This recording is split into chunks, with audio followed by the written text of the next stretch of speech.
इस वीडियो में हम दो मुद्दों के ऊपर बात करेंगे। सबसे पहला मुद्दा बुमराह और अर्शदीप सिंह का और दूसरा मुद्दा इंडिया और पाकिस्तान मैच का।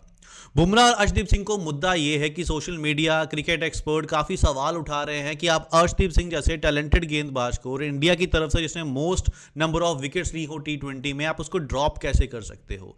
अर्शदीप सिंह ने टी20 में 99 विकेट हासिल की हुई हैं, सिर्फ एक विकेट दूर है अपना शतक कंप्लीट करने से, और उनकी विकेट बुमराह से ज्यादा विकेट्स हैं। अगर आप बुमराह को खिला सकते हो तो एज इट इज टी20 में बुमराह और अर्शदीप सिंह सेम लेवल रखते हैं, तो फिर अर्शदीप सिंह को भी खिलाना चाहिए। कैसे, क्या रीजन था आपके पास जो आपने अर्शदीप सिंह को ड्रॉप किया है।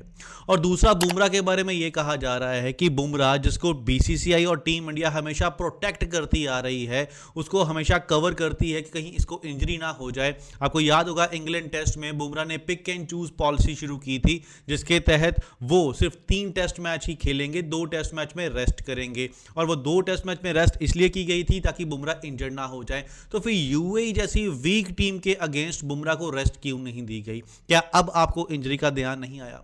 चलिए डिटेल में खुल के बात करते हैं। सबसे पहले बात करते हैं अर्शदीप सिंह। अर्शदीप सिंह बेहद ही टैलेंटेड गेंदबाज, इसमें कोई दो राहें नहीं है। लेकिन अगर मैं आपको चॉइस ही सिर्फ एक दूं कि आपको बुमराह और अर्शदीप सिंह में से किसी एक को खिलाना है, तो आप किसको पिक करोगे? ऑब्वियसली आप बुमराह को पिक करोगे। हाँ, वो अलग बात है कि बुमराह की जो विकेट है वो अर्शदीप सिंह से कम है, लेकिन बुमराह जो काबिलियत रखते हैं, जब मैच फंसा हो, जिस तरीके से वो ओवर करवा के मैच को टीम इंडिया की तरफ टर्न करते आए हैं, जो उनका प्रीवियस रिकॉर्ड है, उस रिकॉर्ड को देखते हुए तो हर कोई बुमराह को ही पिक करने वाला है। सेम यहां पर ऐसी ही सिचुएशन थी। टीम इंडिया ने मन बनाया हुआ था कि हम एक फास्ट बॉलर खिलाएंगे, क्योंकि बाकी 2 फास्ट बॉलर के तौर पर हमारे पास हार्दिक पांड्या है और शिवम दुबे हैं। तो जब एक ही फास्ट बॉलर खिलाना था, अर्शदीप सिंह और बुमराह में से किसी एक को ही पिक करना था, तो फिर टीम ने बुमराह को पिक किया, जो कि सही चॉइस थी। इसका मतलब यह नहीं है कि वो अर्शदीप सिंह को कम समझ रहे हैं, लेकिन जब चुनना ही एक फास्ट बॉलर है तो आप 2 बेस्ट में से सबसे बेस्ट वाले को ही चुनोगे। और दूसरा, अर्शदीप सिंह की जगह पे जिसको खिलाया गया, कुलदीप यादव, आपने देखा उन्होंने कितनी कमाल की गेंदबाजी की थी, 4 विकेट उन्होंने निकाले। अर्शदीप सिंह होते तो शायद वो भी 4 विकेट ना निकाल पाते इतनी गेंदों में। तो जब उनकी रिप्लेसमेंट की जगह पर ऐसा गेंदबाज लेके आए हैं जो उनसे बेटर परफॉर्म करके गया है, तो फिर हमको ये सवाल नहीं उठाने चाहिए। सवाल उठाने तब बनते अगर जो रिजल्ट है वो हमारे फेवर में नहीं आते। टीम इंडिया ने तो पूरा डोमिनेट करके यूएई के अगेंस्ट मैच जीता है, और टीम इंडिया की रन रेट देखोगे ना तो आपको यकीन नहीं होगा, 10 पॉइंट समथिंग की रन रेट है। मुझे नहीं याद कि इस टूर्नामेंट में मैंने किसी टीम की 10 से ऊपर की रन रेट देखी हो, और टीम इंडिया की रन रेट 10 से ऊपर की हो चुकी है। तो भाई साहब, अभी तो हम कह नहीं सकते कि अर्शदीप सिंह की जगह बनती थी, क्योंकि टीम इंडिया पूरे अच्छे तरीके से अपने जो भी रिसोर्सेज हैं उसको यूटिलाइज कर रहा है।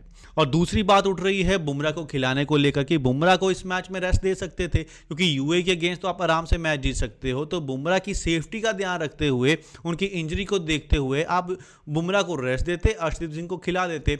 लेकिन उनको खिलाने का ना मुझे एक कारण समझ में आता है, वो कारण है इंडिया और पाकिस्तान का मैच। इंडिया किसी भी हालत में पाकिस्तान के अगेंस्ट मैच हारना नहीं चाहता, इसलिए वो ये नहीं चाहेगा कि सीधा बुमराह को पाकिस्तान के अगेंस्ट उतारा जाए। उसको कम से कम एटलीस्ट एक मैच तो यूए की कंडीशन में दिया जाए, ताकि वो वहां की कंडीशन को समझ सके और फिर पाकिस्तान के अगेंस्ट अपने एक्सपीरियंस को यूज कर सके। यही कारण रहा होगा बुमराह को यूए के अगेंस्ट खिलाने का। अगर इंडिया पाकिस्तान से मैच जीत जाता है, अब आप देख लेना जो ओमान के अगेंस्ट इंडिया का मैच होने वाला है, उसमें बुमराह को पक्का रेस्ट दी जा सकती है। अब बात कर लेते हैं इंडिया और पाकिस्तान मैच की। इंडिया और पाकिस्तान का मैच जैसे ही अनाउंस होता है, उसकी डेट सामने आती है और टिकट खिड़की खुलती है, तो भाई 3-4 दिन के अंदर उसकी सारी टिकट सोल्ड आउट हो जाती हैं। लेकिन इस बार आपको जान के हैरानी होगी, अभी तक इस मैच की सारी टिकट सोल्ड आउट नहीं हुई हैं। जो जनरल टाइप्स की टिकट है वो तो बिक गई हैं, लेकिन जो महंगी वाली टिकट्स हैं उनको कोई खरीदना नहीं चाहता। अब क्यों इंडिया और पाकिस्तान, जो 2 सबसे बड़े क्रिकेट के राइवल आमने सामने होंगे, उसको देखने का क्रेज लोगों के अंदर नहीं है? इसके कुछ कारण हो सकते हैं। सबसे पहला कारण हो सकता है रोहित और विराट की एब्सेंस। रोहित और विराट टीम इंडिया के सबसे बड़े क्राउड पुलर हैं। जहां जहां ये खेलने जाते हैं, क्राउड इनको देखने के लिए आती है। लेकिन इस बार दोनों ही टी20 का हिस्सा नहीं है। कुछ लोगों का ये कहना है कि यूए के अंदर मोस्टली लोग जो है मैच देखने में इतना इंटरेस्ट नहीं रखते, इसलिए स्टेडियम खाली रहते हैं। लेकिन आपको याद होगा, जहां जहां विराट कोहली दुबई के अंदर या यूए के अंदर कहीं भी किसी भी स्टेडियम में खेलते हैं, वहां पर स्टेडियम हमेशा भरा होता है। तो हम ये नहीं कह सकते कि यूए के लोग इंटरेस्ट नहीं रखते। यूए के लोग आते हैं, लेकिन बड़े खिलाड़ियों को देखने के लिए लिए आते हैं और वो बड़े खिलाड़ी इस टाइम टीम इंडिया में अवेलेबल नहीं है। दूसरा कारण हो सकता है इंडिया और पाकिस्तान का बायकॉट। बहुत से ऐसे लोग हैं जो इंडिया और पाकिस्तान के मैच को बायकॉट कर रहे हैं। कुछ लोगों का ये कहना है कि इंडिया और पाकिस्तान के मैच को हम देखेंगे नहीं, और कुछ तो ये भी कह रहे हैं, जो बड़े बड़े यूट्यूबर हैं वो कह रहे हैं कि हम इसको देखेंगे भी नहीं और हम इस मैच को कवर भी नहीं करेंगे, मतलब इसके ऊपर कोई वीडियो भी नहीं बनाएंगे। तो वो भी एक कारण हो सकता है। और तीसरा सबसे बड़ा कारण मुझको ये लगता है कि इस बार कोई भी ये कहना नहीं चाहता कि मैं इंडिया और पाकिस्तान का मैच देख रहा हूं, क्योंकि ऐसा कोई कहेगा तो भाई साहब उसको खरी खरी सुनने को मिल सकती है। अक्सर लोग स्टेडियम में क्यों जाते हैं? स्टेडियम में इसलिए जाते हैं ताकि वो फोटो खींचकर अपनी सोशल मीडिया हैंडल पर डाल सकें और लोगों को बता सकें कि इस मैच का जो हिस्ट्री बन रही है उसका पार्ट मैं भी हूं और मैं ये मैच देखने यहां बैठा हुआ हूं।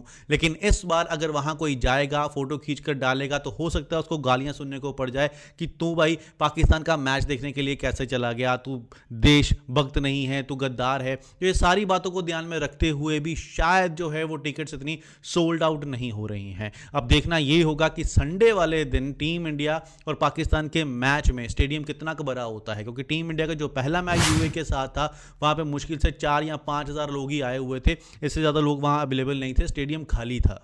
जाते जाते एक ऐसा स्टैट मैं आपके साथ शेयर करने वाला हूं जिसको सुनकर आपको शायद हैरानी होगी। भाई साहब, टीम इंडिया के अंदर एक ऐसा खिलाड़ी है जो टीम इंडिया का लक्की मैस्केट है और उसके ऊपर किसी का ध्यान नहीं गया। मतलब जब से वो टीम इंडिया में खेल रहा है, टीम इंडिया लगातार 31 मैचों में, पिछले यहां से लेके जितने भी पिछले 31 मैच हैं उसमें से एक भी मैच नहीं हारा है। कुछ मैच टाई हुए हैं लेकिन हारा कोई मैच नहीं है। अब कौन सा वो ऐसा खिलाड़ी है? क्या वो संजू सैमसन है, शुभमन गिल है, अभिषेक शर्मा है? तो मैं आपको बता दूं भाई, वो खिलाड़ी है शिवम दुबे। शिवम दुबे एक ऐसा खिलाड़ी जिसको जीत का ज्यादा क्रेडिट दिया नहीं जाता। टी20 वर्ल्ड कप में वो टीम का हिस्सा थे, उन्होंने काफी अच्छी पारियां खेली थी, मुश्किल पोजीशन पर टीम इंडिया को उबार कर लेकर आते थे, लेकिन उस टी20 वर्ल्ड कप जीतने का ज्यादा क्रेडिट शिवम दुबे को नहीं दिया गया। लेकिन शिवम दुबे टीम इंडिया का वो लकी मैस्केट है, जब से ये टीम इंडिया में खेल रहा है टीम इंडिया हारी नहीं है। शुरुआत में 5 टी20 मैचेस में शिवम दुबे जब खेले थे तो उसमें 2 हारे थे। उन 5 को अगर अलग कर दिया जाए, उसके बाद लगातार 31 मैचों में एक भी मैच टी20 टीम इंडिया हारी नहीं है। यह सिलसिला दिसंबर 2019 से चल रहा है। तो आप कह सकते हो कि टीम इंडिया के अंदर जो लकी पर्सन है जिसके कारण हम मैच जीते जा रहे हैं वो शिवम दुबे है। कोई और खिलाड़ी होता लाइक एमएस धोनी, रोहित शर्मा, विराट कोहली, तो उनको हम इस टाइम पे ओजी बना चुके होते कि हम जो जीत रहे हैं इसी के कारण जीत रहे हैं। लेकिन शिवम दुबे को भी भाई इसका क्रेडिट देना चाहिए, क्योंकि वो बंदा टीम में बैलेंस बना के रखता है, खास करके स्पिनर्स के अगेंस्ट। जब भी स्पिनर लगते हैं वो आता है और स्ट्राइक रेट इतना ऊंचा कर देता है कि स्पिनर को सेटल नहीं होने देता। तो उसने कहीं ना कहीं टी20 में स्पेशली टीम इंडिया के अंदर एक अच्छा बैलेंस प्रोवाइड किया है। तो चलिए आज की वीडियो में इतना ही। अगली वीडियो में मिलेंगे नए टॉपिक के साथ। जाते जाते आप सबको शुभकामनाएं। जो वीडियो देख रहा है उसको भी, जो वीडियो नहीं देख रहा उसको भी।